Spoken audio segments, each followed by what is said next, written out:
观众平安，欢迎收看 TBS 新闻大白话，我是王浅秋。首先介绍这一节加入我们讨论国际及国内大白话议题的来宾，第一位是耶鲁政治学博士郭正亮，亮哥。大家平安。退役中将帅华明将军，大家好。从美国回来，德州州立大学龙礼忠教授。浅秋姐好，大家好。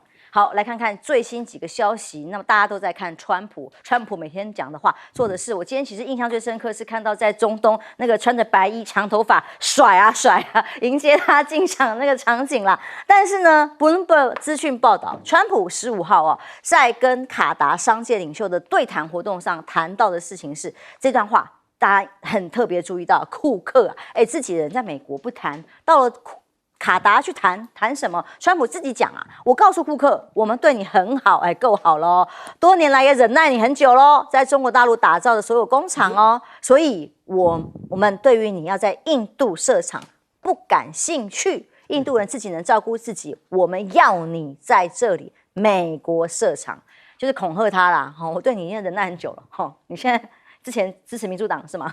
那你现在要在印度设厂，门人都没有，直接白话文警告起来，公开告诉大家，川普说，印度是世上关税最高的国家之一，因此很难在该国销售美国产品。奇怪了，先前的关系这么好，副总统 Vance 到印度去，那印巴开打之后也算支持的，这时候怎么回事？印度谈的这个话，大家很关注。美国诺贝尔奖经济学得主赫克曼说，他试图很高兴中国在关键时刻站出来对于对等关税说不，全球都看到了这个说不的身影。他认为中国经济充满了活力，试图要孤立中国的做法不会得逞。那这个画面是要看，待会来看看。很有意思的是，很多美国的议员现在到底众议院、参议院对于川普的影响是什么？功能是什么？川普直接把他们跳过吗？所以几个议员在听证会上睡着了。这个画面在网络疯传觉得非常有意思先看看画面上面几个议员，这个睡得很熟，最后还是被叫起来的。其实画面蛮长的，只有这一段把它剪比较短，其实他已经睡蛮久了。然后还有这一位，大家睡好熟当然有高龄的，也有年轻一点的，大家都睡得很熟，网友还帮他配上了音乐，很好睡其中这位第一位睡着的这位议员呢，他说：“哎呀，没有啊，我只是闭着眼睛在想象一个美好的美国。”这个是他辩称他以前27小时没有睡觉，为什么？他有这么忙吗？又不像我们立法院要打架啦，要挑灯夜战啦，要视线啦，为什么？政治学台好，这学台原来世界哪里跟得上台湾呢？好，那所以这个川普过去在竞选期间，因为那个神秘的子弹没有打中，让他自己认为是天选之人可以躲过所有的暗杀为什么突然国会山庄这个报道的科米，川普的长期政敌，却 po 了一个文。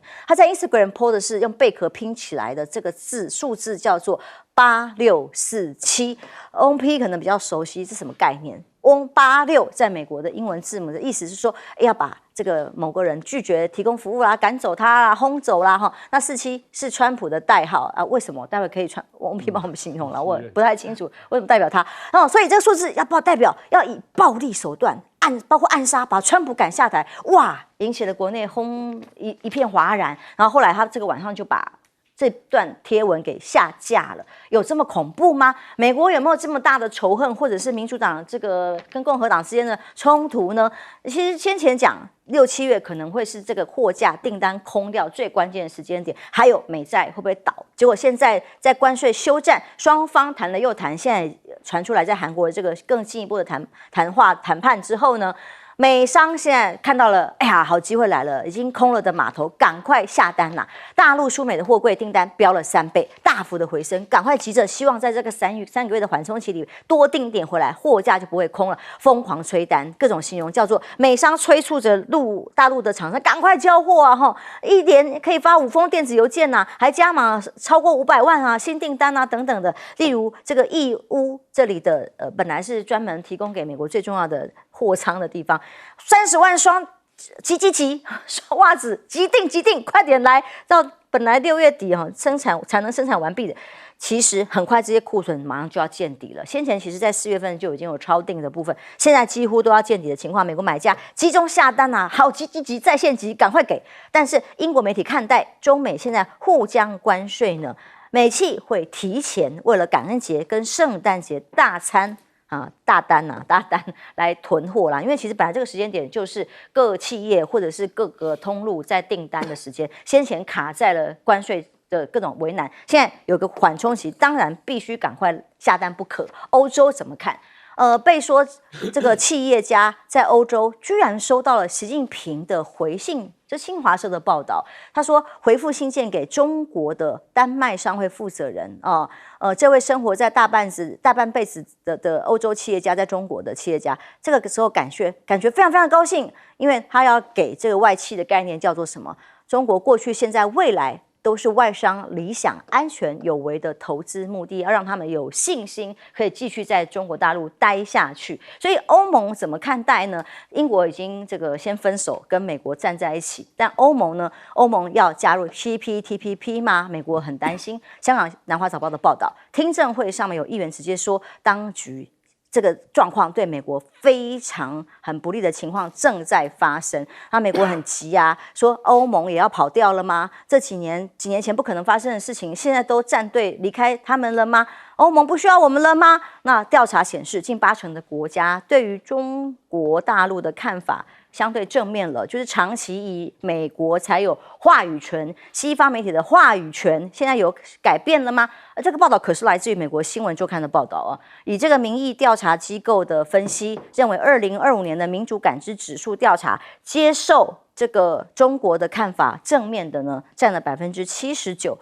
受到了积极的评价，而这新闻周刊他们指出，根据这个调查结果所分析出来的全球形象，过去被西方世界围剿、围堵、攻击的中国影响力正在稳步攀升。一场关税战打下来，我命由我不由天啊！所以正在改变的现况吗？美国的关税政策让盟友失去信任，因为与全球都开战。Camber 美国的前副国务卿就说了。多盟友还是希望争取跟美国建立良好的关系，但是现在他们有点迷失方向，因为川普投顾初一十五不一样。亮哥，这个像苹果手机的供应链，在奥巴马当总统的时候，因为 Steve Jobs 是2011年过世的嘛，奥巴马就问过 Steve Jobs 说你为什么不迁回来美国？这个问题早就问过了。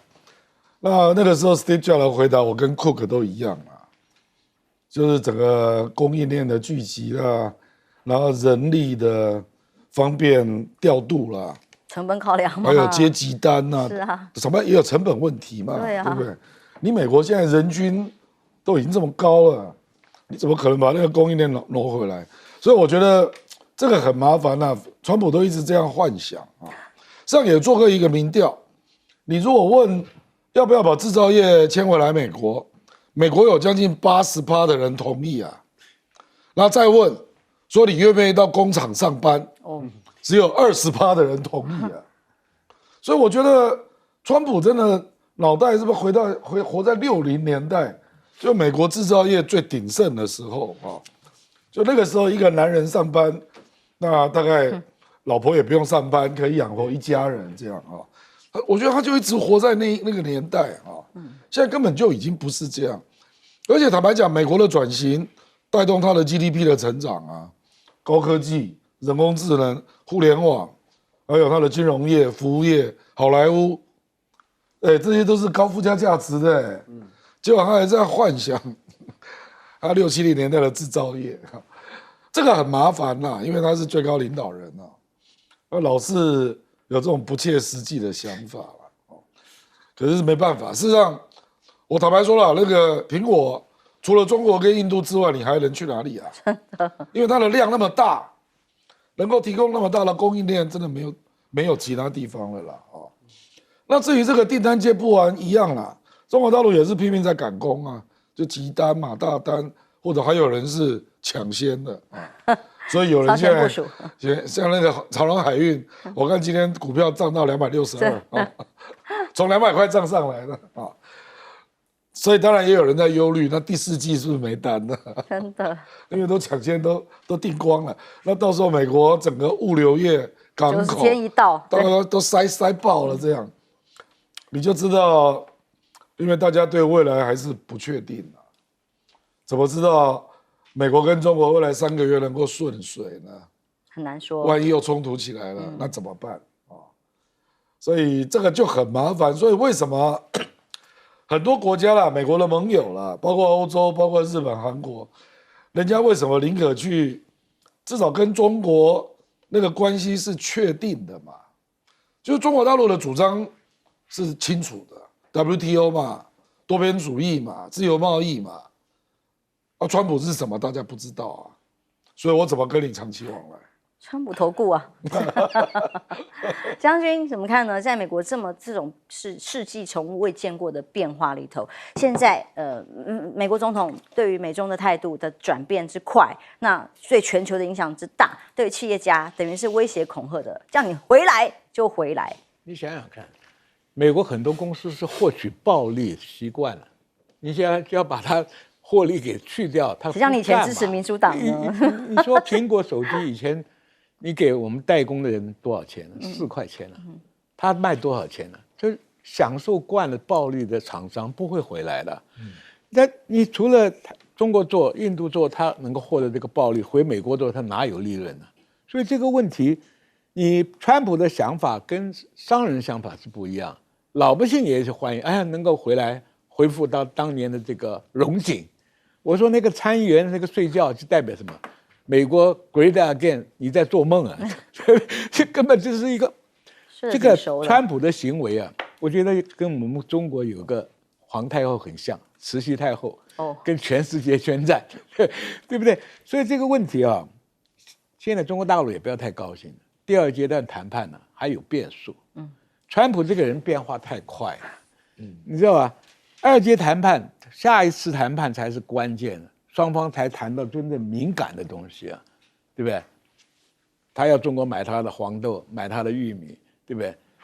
要买他的稀土，中国大陆要开放很多敏感的这个限制，所以这个问题啊，倒不好，这些货啊，刚刚运到美国，川普的税率又变了，还在路上，这才麻烦呢。因为这个人可以讲表现到现在为止是一个不讲信用的人。他扛不起这个阶段，所以问题，他让中国这一步是因为要解救他7月铺货、8月铺货的一个危机，没错，跟外在的危机是双重的危机。他想这一次第一次谈判呢，能够解决他第一次的危机，货架不要空，老百姓还能买到他日常生活用品，对他政治上没有影响啊，也不会影响他的选举跟他的民调。这一关目前是过了。问题就是看船调不调得来，到岸以后铺货的时间长短，至少美国现在已经从4月、5月、6月这3个月货物紧缩是可以看得到的。所以问题就是说，第一阶段的谈判大家也不要太高兴，因为川普这个人每分钟每秒钟都在变的，所以这个言而无信啊，已经是全世界都对他不放心的东西。你要晓得，一个大国，你对外面没有信心了，很多生意就不要做了。没有信用没有信用嘛，对不对？你看中国拍的历史剧，什么晋商、徽商，就是信用为第一嘛。你没有信用，生意怎么做？所以这个问题，你这个关税啊，我不晓得最后杀到谁。美国人自己老百姓付账啊，所以美国经济很不好。你号称是一个大国，满街的游民，满地的 homeless， 你好意思吗？你根本就没有关注你自己国内的经济嘛，你只让那些寡头赚了很多钱，所以这是美国老百姓最不满意的一个东西。你华尔街的那些人住豪宅、买名牌，对不对？相对的，满街的中产阶级现在都快消失了，那贫下中农那更惨了。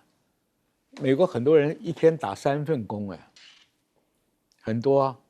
以前亮哥讲的没错，老公一个人上班，老婆孩子在家，现在是老婆也要出去兼差啊，这不是一个大国的样子啊。他有这么认真我都不知道，因为每个礼拜都跟温批连线问他说架上还有货吗？他说目前还有控管，因为最大的缺货潮可能会出现在7、8月，现在转还来了90天的缓冲期，但真的仇恨值有这么高吗？这位这个88647这位他的对手他提出来的这个排斥，到底是有这么仇恨、这么恐怖，在美国的气氛里头？当然，对于川普不满的人很多，所以这个号码当然就比较敏感，也比较有争议，而且确实是很麻烦的。因为86在美国的俗话里面呢 ，86就是 get rid of 的意思，就是把他赶走的意思。那47就是他47任嘛，川普现在是47任总统，所以8647就有这样的一个影射哦。那美国的这个国家安全总监呢，就在不久之前被访问的时候，他也非常强硬的表达说，他觉得这个Comey应该要被这个司法来调查哦。所以我觉得这个他当然已经删文了，但是后续我觉得还是会有一些惩罚的动作吧，我们可以来看哦，因为川普大概也不会。或者川普身边的人也不会轻易的放过。但我必须要讲这个印度的这个事情，而且我们在美国，我刚从德州回来，所以看到的现象跟台湾的朋友可能看到不太一样，就是说在美国基本上。很多的民众是非常喜欢川普的，不然他的民调也不会往上升。为什么喜欢川普呢？因为我们虽然在国外，在台湾看美国，会觉得，譬如说刚刚帅将军讲的言而无信啊什么的，可是你要想哦，就是说嘴巴里很多人在骂，问题是股市在往上的时候，你资金要不要投进去？川普在他的Truth Social上面写说买的时候，你觉得民主党的人通通都不买吗？事实上还是买的，还是照样赚钱的。这一波1个月以来的变动，虽然往下掉，可是习惯了川普的做法之后，你跟着他买，你还真会赚钱，所以你会继续骂。有听话就有赚钱就好，是吗？事实上是这样啊，你继续跟着他走，你虽然一直骂他，可是你知道你的钱投进去，他真的会涨，因为他马上他就宣布了关税再延90天，这不涨都不可能。而且你可以预期的是，川普说啊，这些国家都要跟我谈判，如果日本谈好了，印度谈好了，每一次谈好的时候都是一个股市的利多消息，就是一个消息面嘛，就是利多，所以你再投入，你还会再赚钱。所以骂川普的人会很多，媒体也会一直骂。可是就我所知，包括我身边有一些民主党的朋友，他也跟着川普在买股票，所以这就是很现实的部分。为什么我们在看，譬如说在国外看会骂川普，而且全世界都觉得他很没有信心，对他没有信心，也一直屌他。问题是美国国内的民意会觉得，川普某种程度是让大家都赚钱的，而且跟以前民主党不一样，川普是公开的，不是内线交易，是外线交易。外线交易啊，直接告诉你。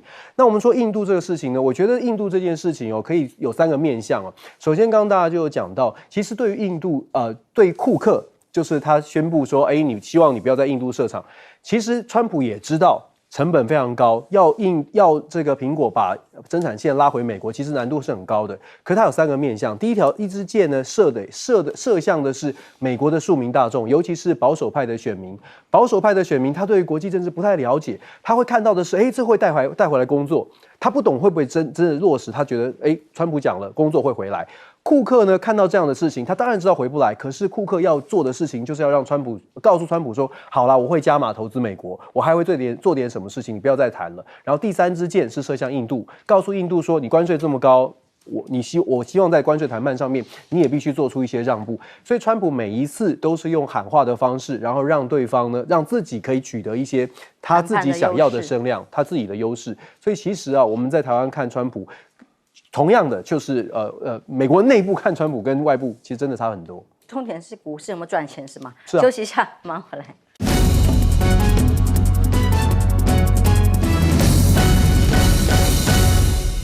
那我们继续来看印巴的战争冲突影响了全球很多不同的观点啊，其中是不是在买武器，大家要买哪一家武器都有很大的这个空战上产生了不同的启发，而且尤其是这个冲突，印巴停火只是停火，还没有正式的解除战争的冲突的这个完全解除，所以呢要延到18号的停火呢，莫迪还是很硬，他拒绝把水源这个当初有的协议呢，仍然印度河水协议仍然不肯妥协，所以还是要把水源给断，让巴基斯坦仍然没有水用。因此，巴国的副总理喊话了，延长停火是为了重启政治对话做准备，并认为所有的问题都会在政治对话中解决，包括这个水源很关键。那印度知名主持人很有意思，他就喊：为什么全球媒体还很不开心啊？都在淡化印度战胜了巴基斯坦呢？看看这段谈话。Pakistani air defenses are smoldering. Their runways are cratered, and their army chief was holed up in a bunker, apparently. But if you look at global media coverage, the picture is very different. This one is from Bloomberg. It says Chinese weapons gained credibility after this conflict. Next, we have an article in the Financial Review. It says China's military is the big winner of this conflict. And finally, CNN, they claim that there are no winners in this conflict, neither India nor Pakistan. Now, what explains this global narrative? What explains this perception that Pakistan had the edge? India, on the other hand, was restrained. Our in-depth briefings began after the pause in fighting. By then, most media houses had moved on. 因为他们觉得印度已经宣布胜利啊，他在打了10天的这个所谓的冲突战争之后，他们说我们获胜了，所以那个5-0的飞机的对战的结局不是啊，他们是自己克制的结果啊，所以现在连中国大陆都准备对印度出手啊，166.2%的关税，这是最高级距，这个是针对一个农药进口的氯氢菊酯。最高是这个，那另外也有48啦，多少各种比例，但可是这个公告代表的是最强硬对于所谓反倾销措施的这个的反制，而在印度方面，因为这段时间以来已经长期的在关税上嘛，各种对应啊，要对抗中国，来往美国靠拢。可是刚刚美国也说，印度关税很高啊，叫大家企业不要在那里投资啊，这实在是让印度会被两边不是人，他不是最会左右逢源的吗？这一次却刚好相反吗？印度还封锁了大陆的官媒新华社、环球时报，但大家都活生生血淋淋看到了歼10用比较相对旧的机种去击败了所谓的标风或者是叫阵风的战机，歼10的实战出圈，要到巴黎的航空展去展示，会不会很尴尬啊？大家网友们在讨论，因为是中国自主研发的歼10战机呢，6月登场法国第55届巴黎航展。其实航空迷很多人每年都要去看这个重要的展览，而这个当中呢，还要搭载这个 PL-15E 的中程导弹，也要一起亮相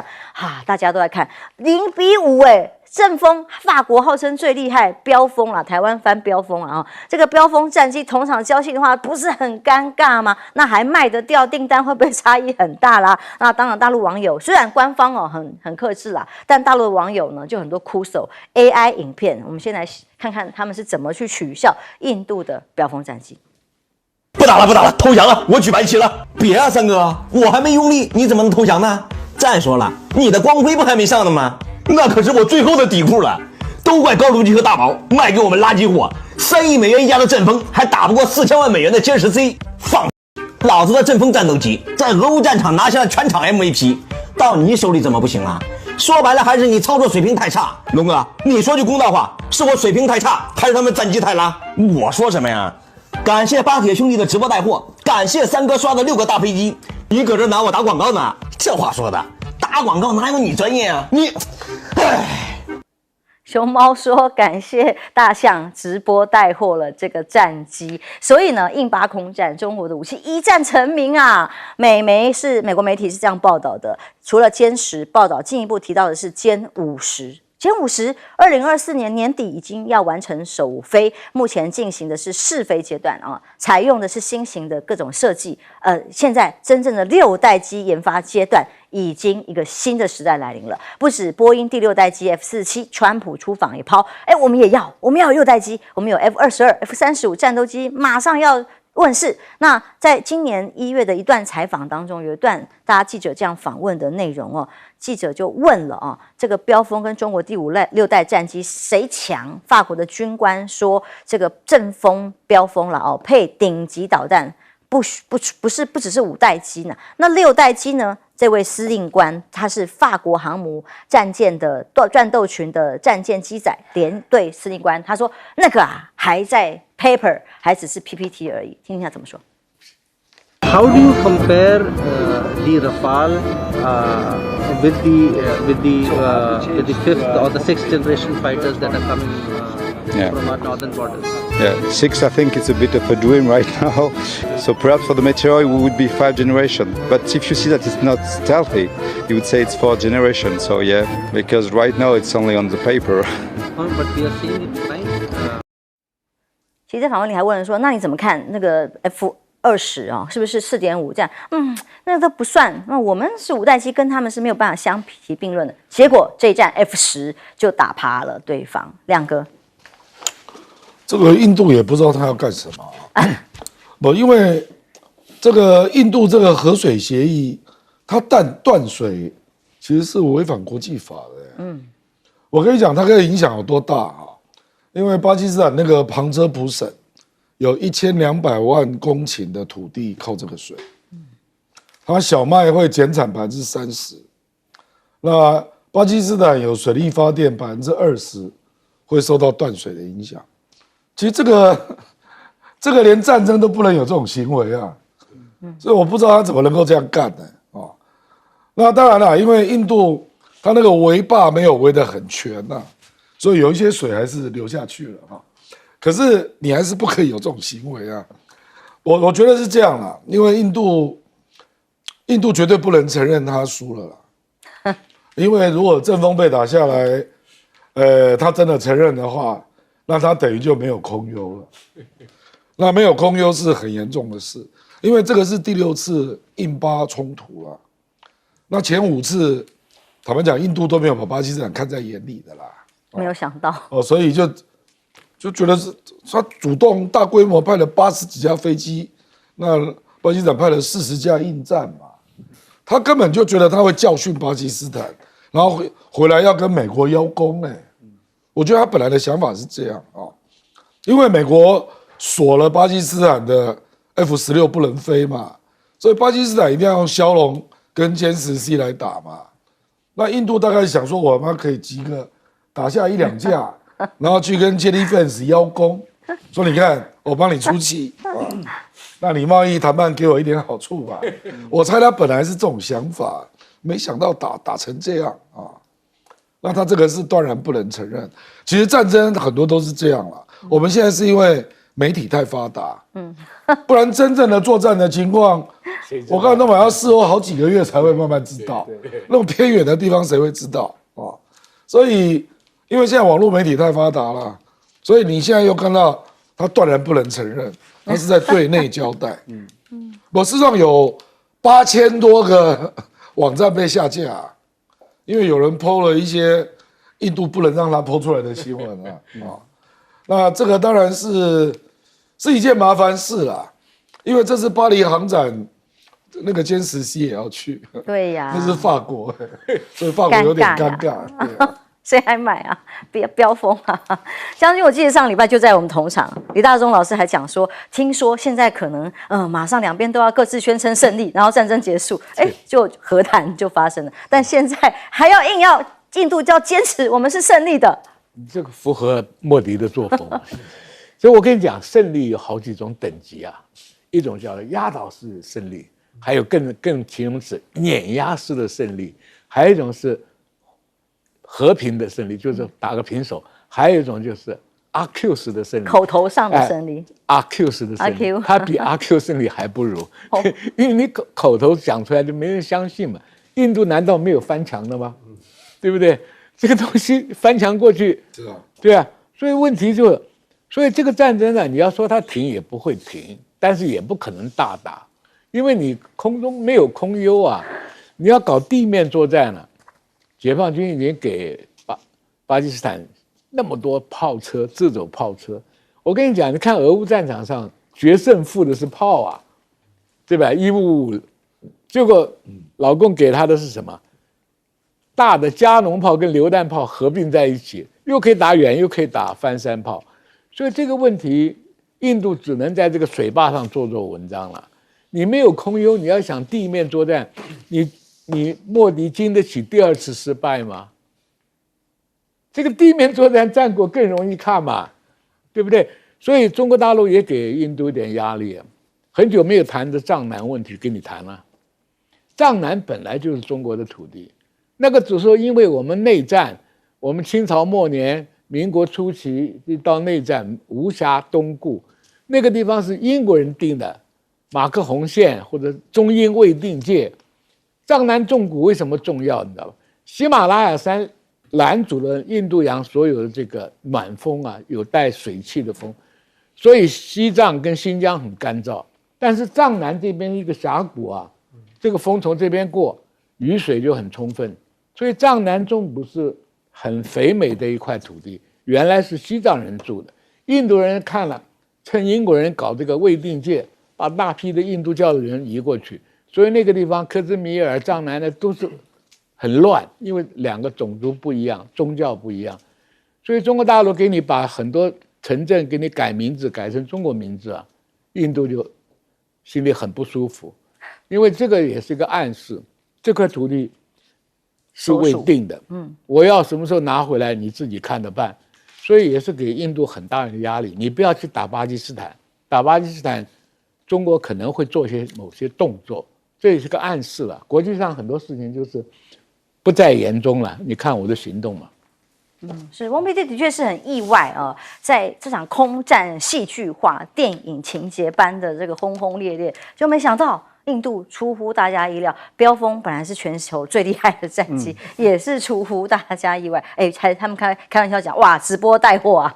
对啊，确实是有一种胜利叫做印度说他自己胜利哦。那我们看到的是，其实在这一场的空战之前，全球的军事排名，其实印度的空军排名是蛮前面的。所以我们再次的验证了所谓的排名哦，真的要打了才知道，不是只是看你的飞机有多少，或者是买的有多新。而这一次的战争的结果，这个空战的结果呢，某种程度真的是反映出，尤其台湾可能要特别注意的是，反映出中国大陆它在军事实力上面一旦介入了，只要在旁边帮助，测试出来的结果就差距了这么大，所以你要去思考的是，整个中国解放军在整体的布局，包括了它的电子战的串联，整个系统上，虽然很多的情资我们还不能确定，可是至少确认的是，巴基斯坦绝对不会是靠自己就可以达成这样的这个结果，所以中国的角色在其中，它的能力，它的协助做出来的能力，就已经可能我相信美国也非常的紧张哦。所以我们现在要看的是未来包括了整个所谓的第一岛链啊等等，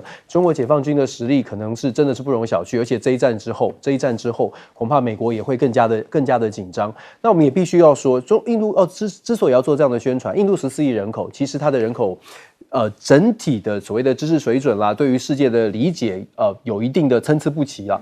那所以他在媒体上面要做这样的宣传，其实某种程度反映出穆迪他在自己的政坛当中，他的支持度不像在前面几任这么的高。现在在自己印度国内呢，穆迪其实当然他还是有一定的稳定的支持，可是也传出很多的视频，看到的是国会议员对于穆迪的不满。这个不满是越来越明显的，所以其实穆迪也有压力，所以当然毫无疑问的，在媒体上面的宣传呢，要强调说印度是很强的，印度是胜利的，这种媒体的操作，对于他自己国内也有一定的这个宣传，大内宣也是一定要的。面子问题，将军好像想补充我们时间。今天我们看，照理讲，标风的基本性能应该是比歼10C要好，但是这个战争的胜败的关键是预警机、卫星跟地面防空雷达的雷达网。形成一个系统性的链路式的这个指挥，那标风照理讲比我们幻象要强很多。那问题我们的关心是台湾现在的预警机够不够水准？第二个，我们没有卫星，对不对？那第三个，美国的导航要不要给？第四个，它是战术导航啊，不是商用导航。是。另外还有我们的这个爱国者的雷达系统，能不能在 Link 至少？我知道台湾有 Link 16，对 IDF 对我们的这个 F16是可以指挥的，但是对幻象是没办法的。所以这个缺点我们要想办法弥补，不是看笑话。才说为什么不卖给我们预警机？对，我们预警机再不行，12K 太旧了，太旧根本没有办法。一看就知道我们缺憾在哪里嘛。是，拜登没有同意。是，你不卖这个，我们这个链路就有问题啊。对，好，谢谢，我们平安休息一下，马上回来。我讲。美国总统访问中东国家，有个画面，我今天早上受到惊吓，但可能是文化差异非常大。在阿联酋这里是最高礼遇的欢迎仪式，看看这个画面。这个画面我们大家会有点，华人会很不习惯，为什么？这一群穿着白衣服，把头发垂下来，其实后面还有他经过旁边，他那个笑容笑得非常不热乎，其实川普是开心的。对，而且其实有很多 close 的画面，我今天早上看画面真的很恐怖，因为我们真的华人不习惯啊，很多贞子啊一起爬出来欢迎啊，这个画面可能他是剪的这一段了哦，但真的文化差异不一样，人家这个是阿联酋是最高的礼遇才有的欢迎仪式，是给川普的。那文化差异太大了，川普到中东去很开心，因为他说要在中东盖矽谷的概念。商务部15号在官网宣布，这个比较正常管道好吗？商务部官网宣布不再是川普自己个人忙着去看甩头舞了所以来不及发混了他说要在阿拉伯联合大公国这里合作建造一个拥有5吉瓦资料，5吉瓦1吉瓦等于10亿瓦这样的资料中心的人工智慧园区，预计将成为美国境外规模最大的这一类的科技重大的矽谷这样的园区那相对于印度看起来，我们这样比一比就知道，他现在比较有兴趣是中东吗？他比较想跟中东好吗？所以川普承诺还要大卖晶片。美国跟阿联酋达成初步协议，允许从今年起每年进口50万辉达最先进的人工智慧晶片，所以黄仁勋才跟着去人工智慧好像他说了算，所有的晶片由川普来调度，他答应要给这个阿联酋。那川普中东的 AI 晶片交易掀起了国安争议吗？美国内部是有争议的，因为呢，像这种辉达高阶晶片流到中东，他们担心什么？会不会流到中国大陆波斯湾都可能会去向不明吗？还要为了要技术怕流向中国，甚至说美国推新法案 ，AI 晶片要安装 GPS 定位流到哪里去，卖给谁要知道。好，所以中国大陆对于美国来讲，现在已经双方进入了谈判第2次的阶段，现在是在这个韩国也有过双方的接触，当然内容不知道，但知道他们正在谈。大陆商务部发言人他怎么说呢？他说呢，美方滥用出口管制，对于大陆的晶片产品呢，以莫须有的罪名加以限制，严重威胁了全球半导体供应链的稳定。那比尔盖茨说，禁令呢胁迫中国必须全速推进晶片的自主化，凡杀不死华为的，必使华为更伟大。那辉达执行长黄仁勋到台湾了，今天又引起了很多的关注，明天还要拿圣火，应该不会穿皮衣啦他说华为是最强的对手，以技术竞争替代制裁，折叠萤幕的电脑，华为即将推出。这个科技的快速的演变，我也刚刚买到了华为手机，那个折叠机已经很强大，难怪其他对手要制裁它，因为它进步的太快了，其他的技术的竞争跟突破，对于其他的对手来讲太可怕，因此光是萤幕折叠在电脑萤幕上，还可以有AI 虚拟的键盘这件事情呢，已经让苹果大大的望其项背都很难。那甚至机器人的部分，华为也布局有产业链了，就中国联通联合华为推出家庭机器人，说要全自研，全自产。今天这个中国联通就是被逼迫之后，成长速度更是飞快。那汽车、电动车更是如此这个全球第4大汽车集团的高管公开形容的，随着中国的本土汽车不断的在研发突破，那这个量除了内卷之外，技术的提升已经未来西方汽车品牌要在中国大陆已经没有未来，形容叫做全军覆没都有可能，连马斯克也很着急了。他说4月欧洲核心市场呢，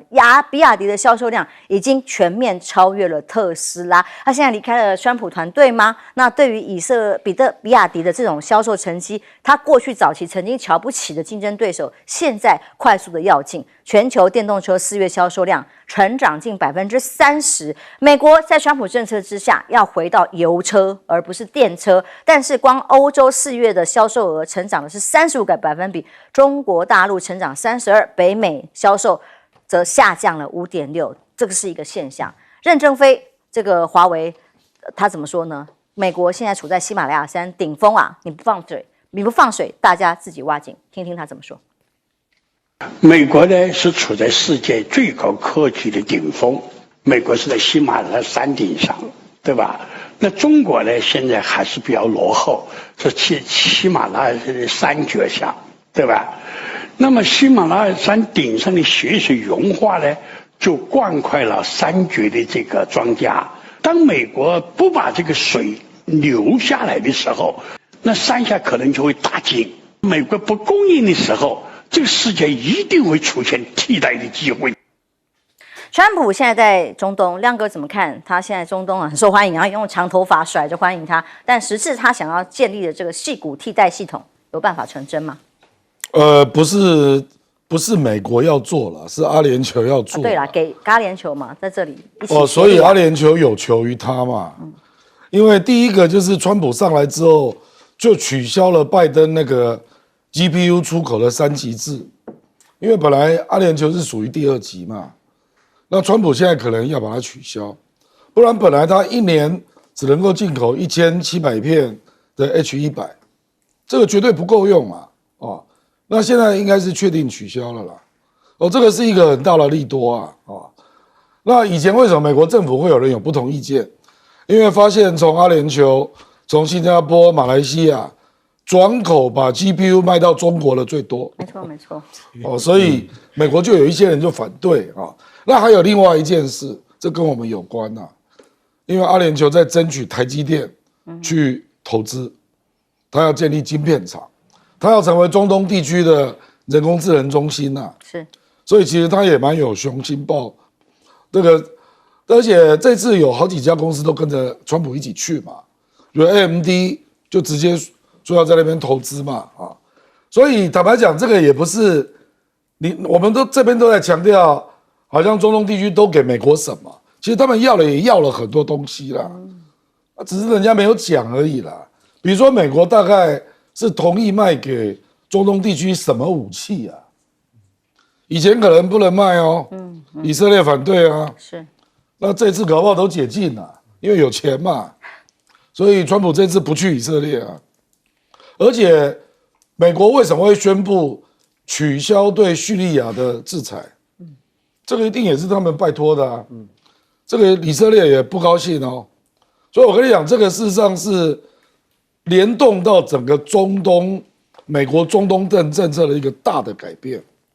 就不是只有一个以色列了，未来还包括逊尼派的阿拉伯半岛，那这3个最有钱的国家，要作为美国打交道的主要的中心啊，哦，所以我觉得阿拉伯人是很厉害的啦，因为知道川普爱什么，就让你有虚荣心嘛，有订单嘛，那我也要一些东西啊，那你就顺势都给我了啊，国防合作、人工智能的合作，这都是空前的啦。所以我觉得要这样看会比较准确，而且还有地缘政治，所以以色列在跳脚啊，可是也没有办法啊，因为 show me the money， 以色列没有 money 啊，这些国家都有 money 啊，这3个国家什么没有，就钱最多啦，就这样了。川普的字典里最核心的字眼嘛，关税的目的也是为了 money 嘛，钱嘛。关键就是钱。为什么对印度给他冷脸看呢？印度借不到钱啊。今天为什么跟阿联酋勾勾搭搭？阿联酋、沙特都是最有钱的，美国还有一个大隐忧就是外债的问题啊。对，现在阿联酋你要搞这个晶片，好啊，我有的是技术嘛。这个中间还穿插一个关键人呢，黄仁勋呐。你不让我卖的话，华为就起来啦，对不对？然后再开个空头支票，5000亿投资啊，在美国啊。这边又跟阿联酋搞啊，所以这个3个就有一拍即合嘛。阿联酋这些国家手上满手的钞票，油总有一天挖光的，他一定要投资高赚钱的行业嘛。为 AI 是未来的前途嘛，他当然跟美国就一拍即合嘛。所以为什么莫迪被冷淡了？你没有钱借给他，打输让没面子。所以我讲关键都是钱嘛。这个商人就是。川普是个商人，他的本性就是什么东西都要精打细算，我投资多少拿回来多少，对不对？打不打仗，面子不面子不重要。所以什么赖清德还在讲我们民主自由的价值，你在川普眼里嘛1毛都不值，对不对？所以这个东西民主自由同盟不能够保护你的安全啊。你看他在中东这作为。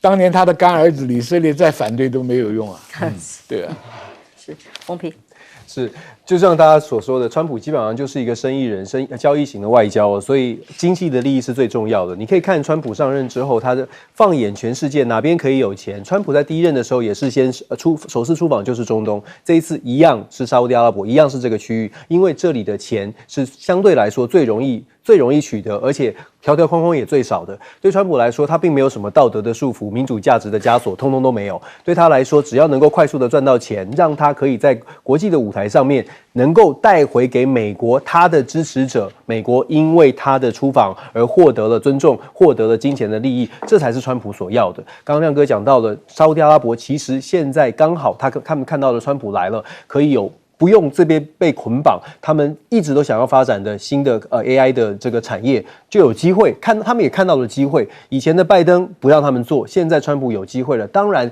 川普想要什么，尽可能的，他们什么没有，钱真的很多，所以尽可能的跟川普来合作，取得他们的机会。那当然了，这其中就关系到了我们一直很关注的所谓的晶片，台积电会不会将来也要必须到这边投资，或者是AI 的产业怎么样在中东在沙烏地阿拉伯这边落地，这个会影响到台湾自己本身的竞争力，因为我们到目前为止仍然在现阶段仍然在晶片的半导体产业当中是占据国际非常重要的位置，可是这个位置会不会因为川普时代全球的所谓的再全球化出现了，我们的位置已经失守了，这个是我们要认真思考的问题。可是问题是以现在华为的科技技术来看，任正非这些谈话是不是代表着这个整个全球的包括电动车跟手机的技术市场已经产生了变化？确实是啊，其实电动车坦白说，电动车的市场西方国家的电动车要跟中国大陆的电动车来竞争的话，事实上没有什么竞争力的。以成本以 CP 值来说，真的没有竞争力。我去年在整个欧洲地区，事实上他们对于中国的电动车的评价是非常高的。那美国的市场不让中国电动车进来，也就是因为竞争力其实是差距蛮大的，非常大。这样的成本是没有办法跟中国电动车竞争，所以其实如果真的要开放竞争，坦白说，中国的电动车根本就不担心竞争啊。好，所以亮哥，我们结论，如果以目前的趋势来看，电动车现在川普政策就是要回归油车了嘛？那可是电动车的市场现在技术各方面的竞争技术上是已经被美国放弃，所以不重要。那当然，马斯克也就没有啦，有些州还是卖得通啦，加州还是很多啦。美国政策上，共和党的州比较少电动车是真的啦。那没有他没有电动车补贴了啦。那这个坦白讲，特斯拉你也不可能回到美国多少啦，因为他在上海做真的比较便宜啊。而且他也受伤蛮重的啦。就是第一个就是他代表川普去制裁欧洲啊，干嘛的？所以人家也迁怒到他身上啊。那他在中国市场面对的中国各种车的竞争，他订单也大跌啊，所以确实不看好了啊。就是因为真的价格差太远了，这个真的没有办法。而且特斯拉还没有自己的电池的稳定的供给，那这个就更麻烦了。他现在还远离了川普核心了。对了，可是要恢复过去民主党人在抵制他的车啊。那他前一阵子更严重，他销售点都被人家丢汽油弹啊。他现在好像很安静哦，现在比较好了啊。可是有一些人就因为这样就我不要买你的车啊。因为在美国很多车可以买嘛，我哪有一定要开电动车，对不对？美国的油又便宜，尤其没有政策支持之后，电动车对，因为补贴减少了嘛，对啊，就这样啊。